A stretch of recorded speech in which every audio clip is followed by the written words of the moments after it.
And now I think we have the next speaker with us online, Lars-Henrik Lau Heckmann. Are you there? I certainly am. You Good certainly afternoon. am. Or good Good. morning still.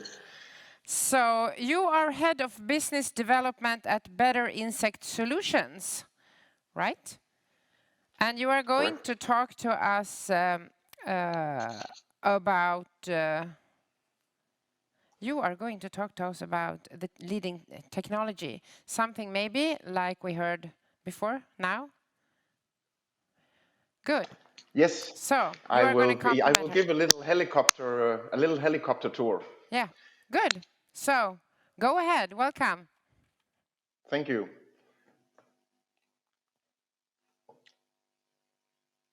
There we got the slides. Excellent. Okay. Well, my name is Lars-Henrik Lau Heckmann, and I've been part of this still young sector since 2014. So, and it's been quite a journey, and also a lot of exciting wins and new developments. Recently, I joined Better Insect Solutions. Well, it's already almost 2 years ago. This company is a family hub combining a number of other companies, Big Dutchman, InnoPlus, Scoff, as shown here. And together, these sister companies, we deliver turnkey solutions for insect farming, particularly black soldier flies and mealworms. I'll get a little bit back to that, but today, initially, and thank you for the invitation to present, I should add, when I talked to Pernilla regarding your event here, we discussed that it could be good to get a little overview of how this sector has developed. It's actually it's a decade ago, more or less, that insect farming, insect for food and feed, started to become a hot topic being discussed, particularly in Europe and internationally. And the majority of my talk, I would like to give a little bit of looking back, current status, and a bit of outlook on these last 10 years. Let me just get my phone here to change the slides. There we go. So I've entitled this little talk, The Commercial Era of Insect Farming, because this is where we are now, and I believe the presentation we heard earlier this morning by Pronova, by Hans-Peter Olsen, shows very clearly that this sector is now moving into to the commercial era, and Pronova not being the only one, but one of several larger companies that want to produce at large scale and making this driven by a commercial energy, you could say. But before today, a lot of water has run into the river, as we say in Denmark. And how did we get here? Sitting here today talking about insects for feed and food in Sweden and online.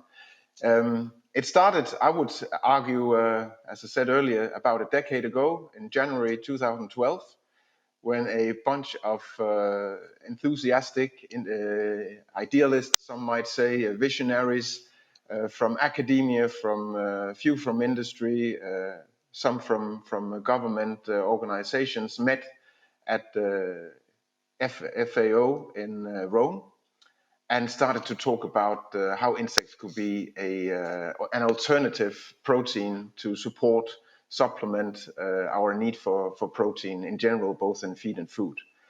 Some of the drivers behind this was down on your left with the sunglasses, Paul van Tom, who was sitting at the FAO at that time, and right in the middle at the back, some of you who has been maybe a few years in this industry can recognize our well-esteemed Professor Arnold van Hus, who has really been putting a lot of blood, sweat, and tears into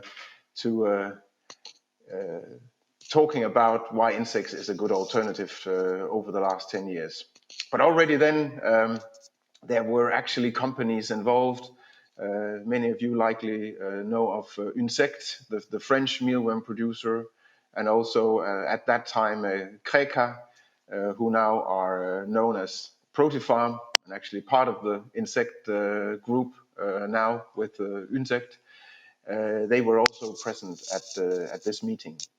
After this meeting came a very famous report, Edible Insects Future Perspectives, a report published by FAO, by many of these contributors in this picture and others. And that was downloaded over 1 million times within the first 24 hours of its release online. So that really supported also with a lot of good examples, and it's still very interesting read, I would say, for those who have not read it. It's freely downloadable online, Edible Insects from FAO. That really started this to become a movement, you could say, and this was then followed up by the first international meeting held, co-hosted between FAO and Wageningen University in 2014. For some of you out there, it's probably old news. I just thought it was important to remember where we come from, and that there has been from the beginning a lot of enthusiastic people driving this forward, even before there was any money in it, so to speak. But that's how it normally goes. It's the academics and non-governmental organizations that start pressing the ball uphill, and then hopefully at some point we get over that tipping point where it can start rolling itself. And this is what I believe we have reached now, moving into the commercial era where the insect sector starts to be able to gain its own energy for further sustaining it as a business, as a sector. Oh, sorry, I have to remember I have to click on my phone to change the slides. Just a second. It was, of course, not enough just to publish a report and meet in Rome and have a few international meetings. What also made it possible to move forward and to be where we are today is, in my opinion, very much due to the reason that the sector got organized in various regions. Initially, IPIF, who actually had started already in 2012, but who became formally formed in 2015. And the organization of the sector in these trade associations across the globe has really had a lot of impact on having a voice to the outside world, so to speak, with end users, maybe feed formulators wanting to know more about insects for feed, or food producers, just like not least and also very importantly, having a voice to discuss legislation and needs for changing legislation with the legislators, and where IPIF has done a lot of work, particularly with the EU Commission, and I'll get back to that. So, yeah, you have to excuse me.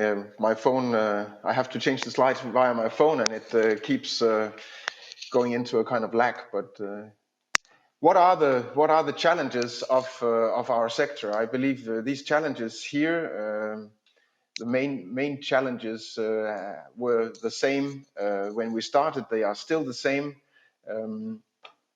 I would say if we start from the bottom, consumer acceptance. This is mainly a point, as has been discussed also earlier this morning, when we talk about insects for food. When we move into culture, it's really something quite different than when we ask people whether they are comfortable with eating a fish that has been fed on insects. There, the problem seems to be much diluted then. I would like to focus on the two other challenges here. Upscaling to meet market needs, which is still something of a major challenge, likely the major challenge right now.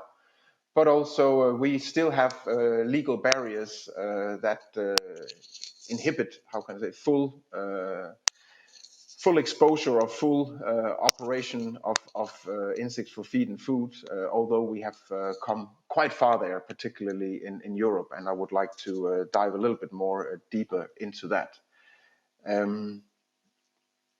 So over the last 10 years, particularly the work of IPIF, has really changed a lot in the regulatory landscape of what initially was possible and what today is possible. I've put a frame here around the fish, poultry, and pigs because initially, when this started out as a sector back in 2014, 2015, it was not possible, as many of you know, to feed insect protein for aquaculture, poultry, or pigs. But I put here on the right-hand side some of the legislative milestones that have been passed over the last 10 years, particularly the EU, where initially in 2017, the ban was lifted to enable that insect protein could be used as aquaculture, feed for fish, for instance. But also at the same time, this was part of the package, so to speak, insects became considered, or at least a number of insects, 7 species in total, including certain mealworm species, the black soldier fly, for instance. They became defined as farmed animals by the EU Commission, and this meant also that there was a lot of things that became possible, but also certain things that are still not possible, and we'll get back to that shortly. Recently, we've had then the ban being lifted on feeding insect protein for poultry and pigs. And also now, when we look at what comes out of the insects, the insect manure or the insect frass, this has become legalized for certain application, even though there we still have also some way to go. So this diagram you see here has become much more interesting over the last 10 years from an insect perspective than it was initially, when it was basically only possible to sell insect more or less for exotic pets and pet food. So what kind of milestones do we have ahead of us to be achieved? A lot of regulatory wins have been made on the product side. Now the focus, as it has been from the beginning, but now there's more energy and higher prioritization. We need to get legalization of more substrates that can be used for insects. And because they are considered farm animals now, there we need to do some regulatory footwork to increase the palette of possible substrates for insects, because as such it is not legal to feed food waste with meat and fish, or catering waste, or household waste, or what have you, manure even, for insects, because this is not allowed for farmed animals like poultry and pigs, and also insects. So here we need to have some work being done, and IPIF are working very hard on this. So it's not unlikely that former foodstuffs from supermarkets with meat and fish could be part of the insect diet within a few years in the EU. Then there might be some restrictions on what the insects can be applied for, but that may not be the case for all the substrates that become released. But the more dangerous the substrate gets, the more likely that we are moving into, for instance, a technical application of the insects instead of it going into the feed or food chain. We need also that frass, the manure of the insects, get a broader use. Right now it's required that frass is hygienized for 1 hour at 70 degrees before it can be applied as a fertilizer, for instance. This is a lot of effort, a lot of, how can I say, issues that become a problem for the feed or the insect producers, because this puts a lot of cost on top of getting this product, the frass, on the market. So just like other animal manure, pig manure, cow manure, there needs to be a broader and more free use of insect frass for fertilizer, for instance. And then we also have still some regulatory work to be done on organic certification of insect farming, where there is certainly a lot of potential in the feed sector, and also what kind of activities within insect farming, and in connection to the previous talk with links to circular economy, can actually be considered as such organic. And this is also a dialogue that IPIF has with the legislators, particularly in the EU, that if you are using former foodstuffs and you are applying circular economy, can there be a certain limit to how much of this product that you use, substrate, necessarily needs to be pure organic, or can there be also some conventional materials in there, like non-organic food? That is the question, and something to be negotiated and discussed with the legislators. In general, and I was part of the IPIF executive committee a few years back, so I've been sitting there with colleagues talking with the Commission about many of these topics previously, and I would say overall there is a very, very high interest from the EU to enable insects as part of future farming, and they are open to change things, but it just takes a long time to change things when it regards 500 million people and a lot of member states and their opinions about different things. But it's moving, as we saw on the previous slide, and it will continue to move. When we move into the upscaling, which I believe right now, since we have a lot of regulatory framework in place now compared to 10 years ago, scaling up to meet market needs, it's really the top challenge of this sector. Here I've again borrowed some graphics from IPIF, and it shows some facts and some distribution of where the product goes. It is a sector with a very, very high growth potential, and there's a lot of belief that that there will be a considerable number of people working within the insect sector by the end of this decade. Currently, it's about 1,000 people in Europe per year, and this will be 25 or maybe more fold higher by the end of this decade. Also, there's an expectation of considerable investment happening into this sector, another 2 billion euros within the next few years, and we could hear Pronova also at least saying a very high number previously, that 1 billion Norwegian kroner just for their operations. So there will be a lot of large-scale operations to be seen, projects to be seen over the coming decade or even within few years, and this is also something we are engaged in and in dialogue with from Better Insect Solutions with a lot of different stakeholders, both in Europe and also outside of Europe. If we look at the markets that are expected to drive this scale up, the customers that are interested in buying insect products, this is with a focus on feed. This is also the biggest market, and the market that will likely drive the reaching this critical mass for the insect sector. This does not mean that insect for food is not important, but the volumes for feed will just be somewhat higher than for food for quite a while.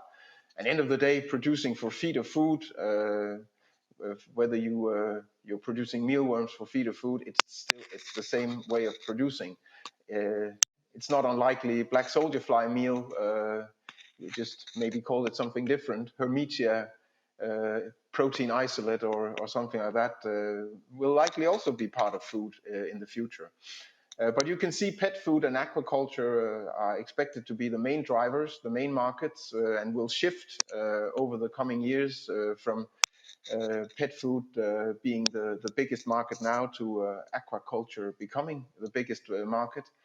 But also particularly in the poultry sector, the broilers and the layer hens are expected to take quite a lot of product, around 25% of the market share of the volumes that the insect sector can produce. These numbers they come from the insect producers themselves and via IPIF. If we look at a more how can I say, independent analysis, and there are many analyses out there on for market analysis, then this one, which is still quite recent, from Rabobank in the Netherlands, it shows a similar distribution and that I just showed for the markets from IPIF. Here it puts some tonnages based on tons of protein. This is perhaps a little bit, compared to other market analysis, a little bit conservative. Some are twice or several times higher in their estimate. Nevertheless, there will be hundreds of thousands of tons likely of protein meal on the market within this decade. Maybe even above 1 million. Time will tell. Let's see how well the projects go. But so without a doubt, and I, as I said initially, I've seen this with my own eyes from when it started back in the early 2010s. There was nothing, and now we can really see that a lot is happening. So there will be a lot of action, and you can see that right now the prices are relative nice for a metric ton of insect meal if we look on the left-hand side of this table. But of course, as volume increase, producers should expect that, particularly into the feed markets, that the price will fall also. And this is, of course, it's also mentioned by Ponofa, where it's important that you get a cost-effective and smooth operating business that can produce at where you get economy of scale. So at least for the feed markets, I would say we normally say to our customers when we talk to them from Better Insect Solutions that it can be difficult to get economy of scale and your business case to balance selling to the feed market if you're producing at least black soldier flies less than 5,000 tons of larvae, fresh larvae per year. In the feed market, it may be easier to produce a lower volume because you can get a higher price for your product. So this was a little bit on the regulatory challenge and the upscaling challenge. What was behind us, or our history, and what the status is now. And I would like to give a little outlook on what lies ahead of us. This was also similar thoughts brought up in the previous presentation.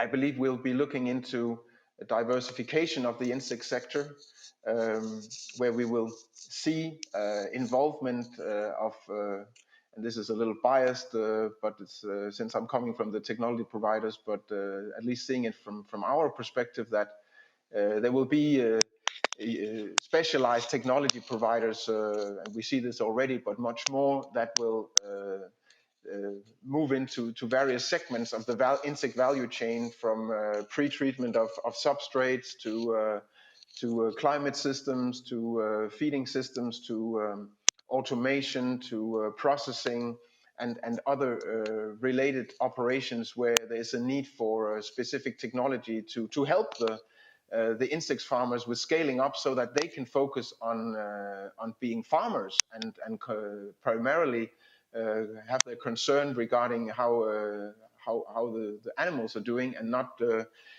spending too much time on reinventing the wheel by creating and designing and scaling up their own climate system, for instance, which takes a lot of focus away from producing the animals.